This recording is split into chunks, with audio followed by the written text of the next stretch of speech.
French Famine of 1693 to 1694, A Historical Overview, written by Sarah Willards, narrated by Judie Heths.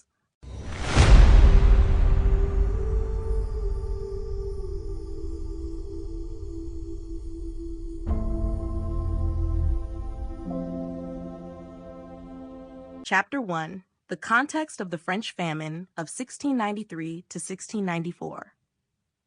The French Famine of 1693 to 1694, one of the most devastating in the nation's history, was deeply influenced by a confluence of environmental, social, and political factors that shaped its catastrophic outcome.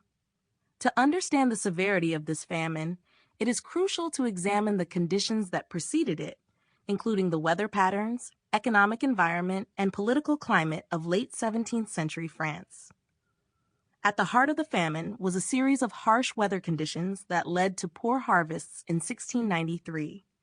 A combination of torrential rains, flooding, and unseasonably cold temperatures during the growing season caused widespread crop failure. The heavy rainfall ruined crops such as wheat, barley, and oats, essential staples for the population. In particular, the harsh winter of 1693-1694 exacerbated the problem by delaying planting and further destroying the few crops that had managed to survive. This extreme weather pattern, which was part of a broader climate event known as the Little Ice Age, contributed to reduced food production and severe shortages across France. In addition to the challenging weather, the economic and social conditions in France played a significant role in magnifying the effects of the famine.